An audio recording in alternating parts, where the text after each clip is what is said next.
Olá, irmãos e irmãs, sejam muito bem-vindos ao nosso estudo bíblico dessa semana. Hoje nós temos um texto no livro do profeta Ezequiel, do capítulo 36. Nós faremos a leitura do verso 22 até o verso 32. Seja muito bem-vindo também você a esse canal da nossa igreja, da Quarta Igreja Presbiteriana Independente de Guarulhos. Eu sou o presbítero Renato Lippe e nessa semana eu estou aí na missão de trazer um breve estudo sobre esse texto. Então, antes da gente fazer a leitura e propriamente partir para o estudo, nós vamos orar pedindo a Deus para que nos dirija nesse momento. Pai, te agradecemos por mais uma vez, ó Deus, poder abrir a Tua palavra, ouvir o Senhor falar conosco. Te pedimos que o Senhor continue abençoando o Teu povo, abençoando a Tua igreja, abençoando quem está assistindo esse estudo hoje também pela primeira vez, esse primeiro contato com a igreja. Ó Deus, que o que fizermos aqui possa render louvor, honra e glória ao Teu nome, ó Deus. E aquilo que não for possível transmitir aqui por meio desse estudo, ó Deus, que Teu Espírito possa completar, iluminar as nossas mentes, para que a gente possa compreender qual é a vontade do Senhor para as nossas vidas. Em nome de Jesus Cristo, amém. Então, vamos lá, né? Vamos partir para o texto propriamente dito, né? Ezequiel capítulo 36, dos versos 22 até o verso 32. Eu vou fazer a leitura aqui na minha Bíblia, na tradução na Nova Almeida Atualizada, tá? Se você tiver aí também vai ser fácil de acompanhar, mas se não tiver, acompanha com a sua Bíblia, porque talvez não haja muita diferença assim. É que essa daqui eu particularmente gosto mais. Então vamos lá. Diz o seguinte: portanto, diga à casa de Israel, assim diz o Senhor Deus: não é por causa de vocês que eu faço isto, ó casa de Israel, mas pelo meu santo nome, que vocês profanaram entre as nações para onde foram. Revelarei a santidade do meu grande nome, que foi profanado entre as nações, o qual vocês profanaram no meio delas. As nações saberão que eu sou o Senhor, diz o Senhor Deus, quando eu manifestar a minha santidade diante delas por meio de vocês. Eu os tirarei do meio das nações e os congregarei de todos os países e os trarei de volta para a sua própria terra. Então, aspergirei água pura sobre vocês, e vocês ficarão purificados. Eu os purificarei de todas as suas impurezas e de todos os seus ídolos. Eu lhes darei um coração novo e porei dentro de vocês um espírito novo. Tirarei de vocês o coração de pedra e lhes darei um coração de carne. Porei dentro de vocês o meu espírito e farei com que andem nos meus estatutos e guardem e observem os meus juízos. Vocês habitarão na terra que eu dei aos seus pais.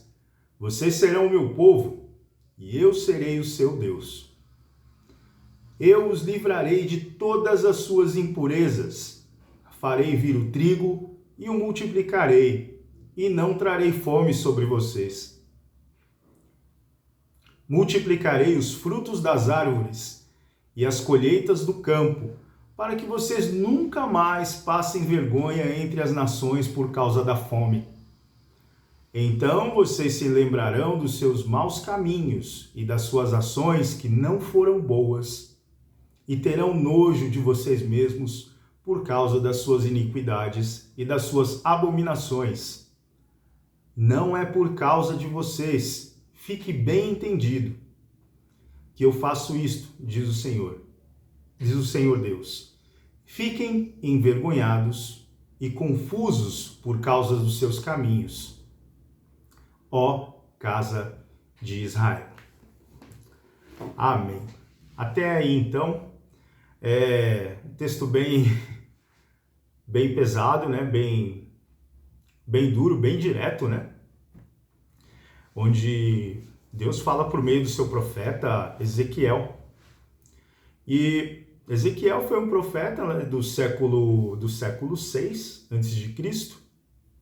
Ele foi um profeta do exílio, né? Ele exerceu a sua carreira profética entre a comunidade de judeus, né? De judeus exilados ali na Babilônia. Ele pertencia também à classe sacerdotal, né? Embora ele não tivesse participado da vida ritual do Templo de Jerusalém e nem passado pela indicação sacerdotal, né? Mas isso porque ele vivia fora da terra, né? Vivia como um exilado, porque geralmente aos 30 anos se começa esse ministério profético de Ezequiel, né? Quando ele foi levado, ele provavelmente deveria ter os seus 25 anos de idade, quando ele foi levado, né? Tirado da sua terra. Bom, esse livro da Bíblia, ele leva o nome do profeta, né? E traduzindo esse nome, né, do hebraico, né, de Ezequiel, o nome dele significa Deus fortalece ou que Deus fortaleça. Um nome que tem tudo a ver com o contexto do exílio, né? E com o seu chamado a proclamar a mensagem. Mensagem essa que no início é de um julgamento e posteriormente, com os acontecimentos dentro desse período exílico, posteriormente essa mensagem é uma mensagem de restauração pelo amor de Deus. Não de Israel, mas sim restauração pelo amor de Deus. Bom, essa comunidade, né, esses judeus, eles foram tirados à força da sua terra. E foi um povo que havia rompido a sua fé em Deus, havia abandonado a sua fé em Deus. E é a eles, né, esse é o público de Ezequiel, é a eles que Ezequiel fala sobre a santidade de Deus, mensagem que é centrada nesse Deus santo. A gente vai dar uma olhada aqui nos versículos iniciais, né, desse trecho que a gente leu do capítulo 36, né, que são os versículos 22 e 23. Diz o seguinte, a gente acabou de ler, né? Por que Deus faz isso? Portanto, diga à casa de Israel, assim diz o Senhor Deus, não é por causa de vocês que eu faço isto, ó casa de Israel, mas pelo meu santo nome, que vocês profanaram e entre as nações para onde foram. Revelarei a santidade do meu grande nome que foi profanado entre as nações, o qual vocês profanaram no meio delas. As nações saberão que eu sou o Senhor, diz o Senhor Deus, quando eu manifestar a minha santidade diante delas por meio de vocês. Ora, a gente vê aqui então uma das razões, né, desse exílio, né? A gente bem sabe que por conta de uma certa conspiração, né, e uma possível aliança com o Egito, a Babilônia leva o povo cativo, né?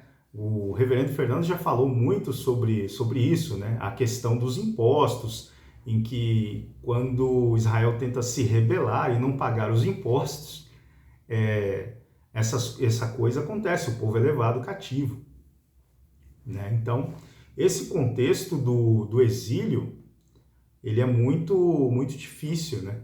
Ele é muito difícil, principalmente para o profeta.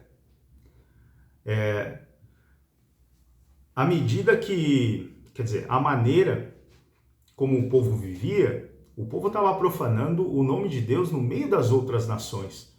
Estavam envergonhando e desonrando o nome de Deus, né? Então, essa maneira como eles estavam vivendo, em parte, os levou ao exílio. E o objetivo principal da mensagem de Ezequiel aqui tentar restaurar a glória de Deus ao povo, certo? Que tinha desprezado essa glória quando estava no meio das outras nações. O bem-estar da nação de Israel, ele estava extremamente ligado ao seu Deus. Então, dessa maneira, o profeta faz uma súplica lá no capítulo 18, né? Deus falando por meio do seu profeta, ele diz o seguinte, de capítulo 18, lá, 31 e 32, versos 31 e 32. A súplica aqui do profeta. Livrem-se de todas as transgressões que vocês cometeram e façam para vocês um coração novo e um espírito novo. Por que vocês haveriam de morrer, ó casa de Israel? Eu não tenho prazer na morte de ninguém, diz o Senhor Deus. Portanto, convertam-se e vivam. Esse contexto do exílio e do ministério de Ezequiel era difícil, né? Pois os babilônios haviam exilado o rei de Judá, né, Joaquim, que tinha aproximadamente aí 18 anos e reinou por aproximadamente 3 meses. E aí ele foi deportado, né? Quer dizer, foi retirado lá da sua terra à força, junto com a sua corte e milhares de súditos. Todos foram com ele. E colocaram um rei que na verdade não reinava, que era o Zedequias, que, como um comentarista aqui da Bíblia diz, que era mais ou menos um rei fantoche, era algo como um rei fantoche. Ele era uma figura só representativa lá e que não tinha sequer o mínimo de autoridade. Bom, acontece que junto com esse grupo, Ezequiel está junto desse grupo, né? Ele foi levado junto. Nessa leva aí, Ezequiel está lá. E como eu falei, é provável que ele já tivesse aí uns 25 anos de idade quando ele foi levado pela Babilônia. E ele tem essa primeira visão, ele tem uma primeira visão aos 30 anos de idade, que marca aí o início da sua carreira profética, né? Como eu falei, embora ele fizesse parte de uma família sacerdotal, por não viver o ritual do templo, ele não recebeu essa indicação, né, para ser profeta, né? E Deus o levanta no meio desse contexto de crise, no meio desse contexto dificílimo, né? E aos 30 anos, como eu falei, tem início aí o seu ministério profético. Bom, vamos lá. O tempo do exílio foi um período de intensa atividade profética, né? Tanto do lado de Ezequiel, que estava com os exilados, com aqueles que não ficaram, que não foram, né? que ficaram no seu país, né? Uma parte do povo foi levada, né? Então, Jeremias atuou também nesse período, né? Embora a gente não saiba se eles se conheceram ou não, eles foram meio que contemporâneos, né? Então, existiu uma atividade profética muito grande nesse tempo de exílio. E a mensagem de Jeremias, né? Embora Jeremias não conhecesse Ezequiel e vice-versa pessoalmente, Ezequiel conhecia a mensagem de Jeremias e o teor da sua mensagem, né? E tanto é que Jeremias, apesar de ser mais velho, né? O ministério, a carreira profética de Jeremias começa 5 anos depois do exílio de Ezequiel, né? Então, eles foram meio que contemporâneos aí nessa atividade profética. É provável que o Ezequiel tenha passado o resto dos seus dias exilado, né? Que, como eu falei, a primeira visão ele teve aos 30, e aí a sua segunda visão ele tem 20 anos depois. Ele tem essa segunda visão aos 50 anos.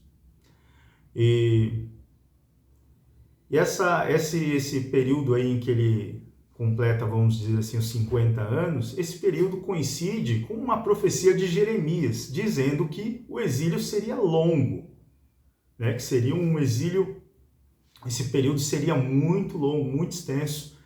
Então esses 50 anos de Ezequiel coincide com esse período. E a gente pode ver isso no próprio livro, né, que leva o nome do profeta Jeremias, no capítulo 25, de 25, do versículo 8 ao versículo 14, que diz o seguinte: portanto, assim diz o Senhor dos Exércitos, visto que vocês não escutaram as minhas palavras, eis que mandarei buscar todas as tribos do norte, diz o Senhor. E também Nabucodonosor, rei da Babilônia, meu servo, e os trarei contra esta terra, contra os seus moradores e contra todas estas nações ao redor, e os destruirei totalmente. Farei deles um objeto de horror e de vaias, ruínas perpétuas. Farei cessar entre eles o som das festas e da alegria, a voz do noivo e a voz da noiva, o ruído das pedras do moinho e a luz das lamparinas. Toda esta terra virá a ser uma ruína, objeto de horror, e estas nações servirão o rei da Babilônia durante 70 anos. Acontecerá, porém, que quando se cumprirem os 70 anos, castigarei o rei da Babilônia e aquela nação, a terra dos caldeus, por causa de sua iniquidade, diz o Senhor. Farei deles ruínas perpétuas. Farei com que se cumpram sobre aquela terra todas as minhas ameaças que proferi contra ela e tudo o que está escrito neste livro e que Jeremias profetizou contra todas as nações. Porque também eles serão escravos de muitas nações e de grandes reis, e assim lhes retribuirei segundo os seus feitos e segundo as obras das suas mãos. Difícil, complicado. Pois bem, após essa profecia, só para a gente entender o contexto em que Ezequiel estava vivendo aí, nesse período de exílio longo, né? E a gente pode agora voltar para os versículos e a gente vai dar uma olhada até o versículo 32. A gente vai passar aqui rapidamente sobre esses versículos, dar uma comentada sobre eles e ver o que a gente pode extrair para esse estudo de hoje, né?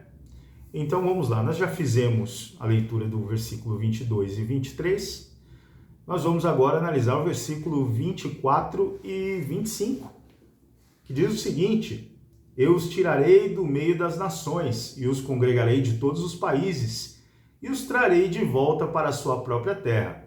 Então aspergirei água pura sobre vocês e vocês ficarão purificados. Eu os purificarei de todas as suas impurezas e de todos os seus ídolos. Deus aí está aí de uma maneira assim direta, né?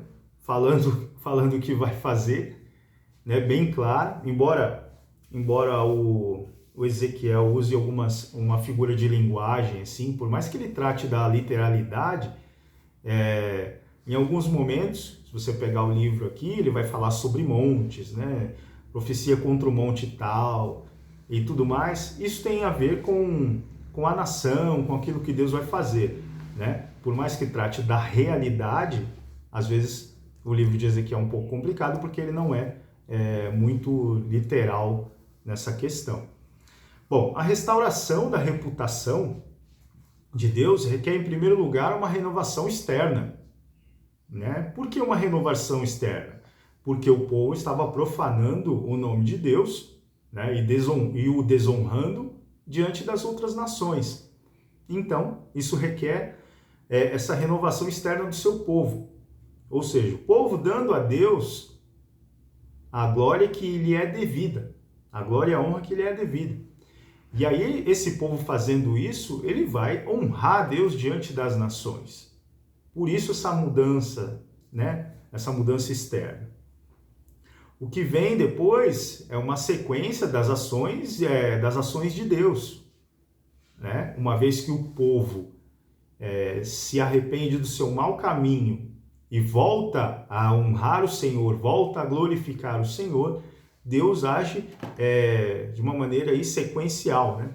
Deus congrega e leva de volta, né?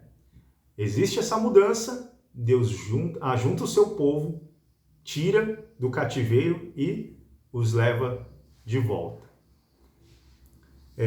Purificar com água vai remeter ao sacrifício, né? Ao ritual de purificação da lei mosaica, na verdade, né? Não sacrifício. O ritual de purificação. Aspergir, né? O ato de jogar água, né? Derramar a água, remete ao ritual de purificação da lei mosaica, né? E é uma referência à purificação por aspersão, quando uma pessoa tocava num cadáver, né? No cadáver era uma coisa impura, então era derramada essa água pura para limpar, tirar essa impureza, né? Por ter tocado num cadáver. Pode ser que isso simbolize a questão da idolatria do povo, sugerindo que quando Deus diz que vou purificar vocês, né? E vocês ficarão livres das suas impurezas e de todos os seus ídolos. Os ídolos do povo são como coisas mortas. Então, uma vez que esse povo que adorava o Deus Santo, o Deus Criador dos céus e da terra, o Deus que criou todas as coisas, e passaram a não mais render a glória que é devida a Deus e profanar o nome de Deus diante das outras nações e se curvando a ídolos, Deus diz que vai purificá-los e trata esses ídolos do seu povo como coisas mortas, como cadáveres. E por isso é necessário essa purificação, para que esse povo que vai voltar a honrar a Deus, a glorificar a Deus, seja congregado novamente e seja levado de volta para casa. Bom, versículos 26 e 27. Eu lhes darei um coração novo e porei dentro de vocês um espírito novo. Tirarei de vocês o coração de pedra e lhes darei um coração de carne. Porei dentro de vocês o meu espírito e farei com que andem nos meus estatutos, guardem e observem os meus juízos. Falando ainda da purificação, né? A purificação exterior com a água, né? Ela não tem assim valor se não houver uma disposição interior de viver de uma maneira diferente. Não há essa iniciativa, né, essa iniciativa que vai, né, do exterior para o interior, ela precisa, depois que essa água é derramada para purificação, precisa de fora para dentro surgir essa disposição desse povo em querer viver de uma maneira adequada e de uma maneira que Deus espera que esse povo viva. Senão, essa purificação esse derramamento de água, essa parte exterior, se não vier acompanhada do interior, não tem valor. Deus diz que vai dar para esse povo um espírito novo e um coração novo. Essa parte do interior significa renovar a aliança. Significa renovar a aliança com esse povo que estava distante de Deus. Versículos 28 a 30. Falei para vocês que a gente ia passar rapidamente, é bem tranquilo,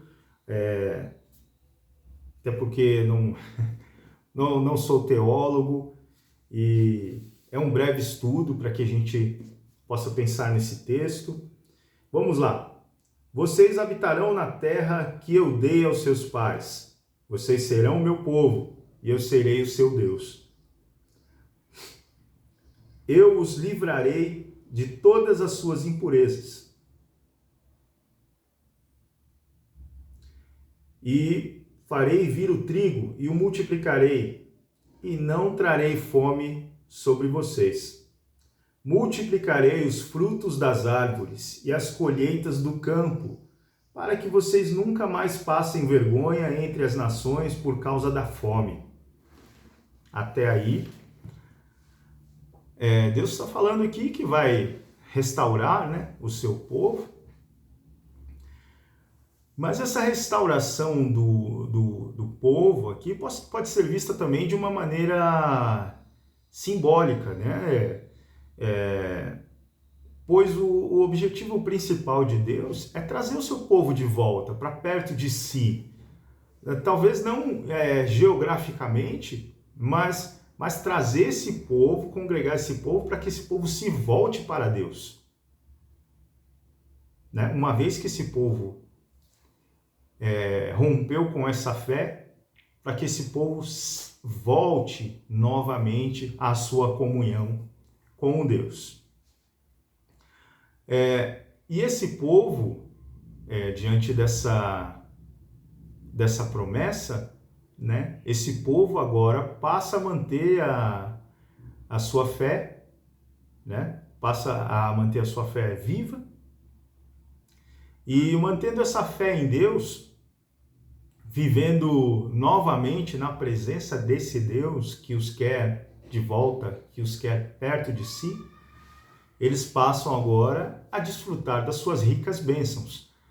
Como eu falei, talvez não tenha necessariamente a ver com uma questão geográfica, de mudar eles de lugar, mas sim de os trazer de volta, trazer os seus corações, as suas mentes e as suas ações voltadas para esse Deus que é santo, que teve o seu nome profanado e que quer que o seu povo volte a adorá-lo. Não por causa do povo, mas por amor do seu próprio nome, porque Deus é um Deus zeloso. E para finalizar, versículos 31 e 32. Então, vocês se lembrarão dos seus maus caminhos e das suas ações que não foram boas, e terão nojo de vocês mesmos por causa das suas iniquidades e das suas abominações. Não é por causa de vocês, fique bem entendido, que faço isto, diz o Senhor. Fiquem envergonhados e confusos por causa de seus caminhos, ó casa de Israel. Terão nojo de vocês mesmos. Pesado, O povo refletindo sobre as suas ações, visto que abandonou a Deus e a sua fé, quando eles olharem para si mesmos, eles vão ter nojo daquilo que fizeram. Por que eles vão ter nojo daquilo que fizeram?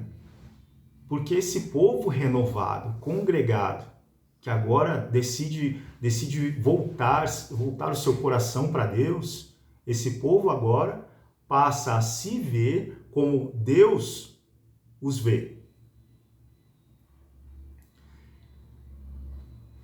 Deus é zeloso e Ele zela pelo seu nome e a sua reputação. Tudo isso por amor do seu próprio nome, reforçando, não é por causa de vocês que eu faço isto, ó Israel.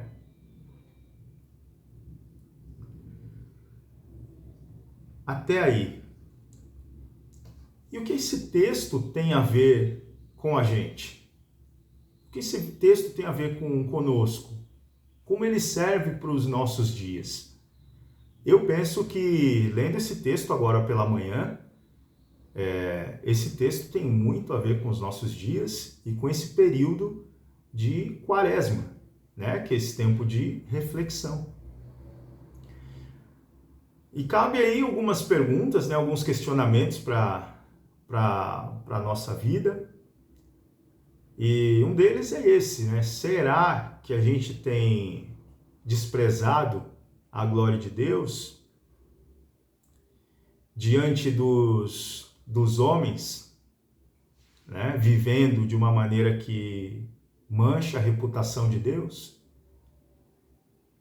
A gente tem visto muitos escândalos, né? Nos noticiários, sejam da TV, internet, por todas as mídias, né?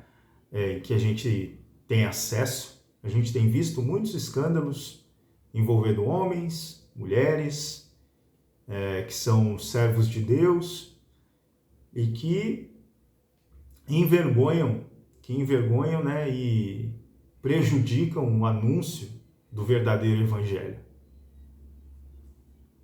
Aí você pode pensar, nossa, mas realmente, né, eles fazem muitas coisas deploráveis, assim, né, dignas de arrependimento e de vergonha. Mas aí também cabe um outro questionamento. E a gente? Eu e você? Né? Será que a gente não tem feito a mesma coisa? A gente não tem desprezado essa glória de Deus? A gente não tem envergonhado o nome de Deus com a maneira como a gente vive? Não olhemos só para essas pessoas que estão na mídia, né? Cujos casos se tornam conhecidos, mas é para a gente olhar para a gente.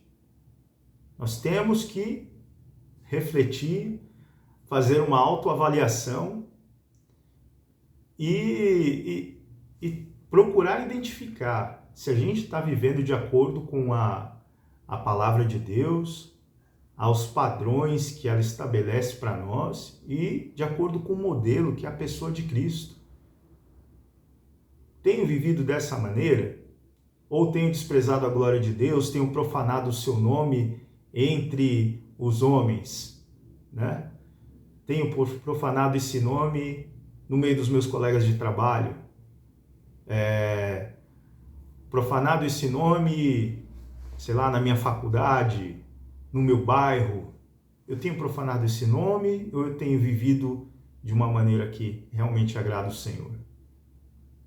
Os casos da mídia são conhecidos e trazem muita repercussão, mas é bom a gente olhar para dentro de nós e perceber como somos falhos e pecadores e como a gente precisa voltar, para o Senhor. Esse período de quaresma serve para isso, né? Como eu disse no domingo passado, enquanto dirigia o culto do último domingo, esse período de quaresma, esse momento de reflexão e de pedir perdão, ele não pode ficar restrito somente ao período da quaresma. Essa autoavaliação, ela tem que ser feita constantemente. E para a gente ir aparando as arestas aí, né? E tornando o nosso caminho mais adequado, endireitando aí as nossas veredas. A reflexão sobre a nossa vida de fé deve ser diária, a fim de que a gente sempre encontre o caminho de volta. Voltar para Deus, pedindo perdão por abraçar os ídolos, pedindo perdão por abraçar coisas mortas, os cadáveres, né? É preciso fazer isso. Deus quer nos purificar com água pura, para que essa mudança exterior com a água pura gere dentro de nós uma disposição interior, de fora para dentro, para que a gente possa viver como Deus quer que a gente viva, dando a honra e a glória que só a Ele nós devemos. E aí sim, nós, como o povo de Israel, possamos desfrutar das suas ricas bênçãos.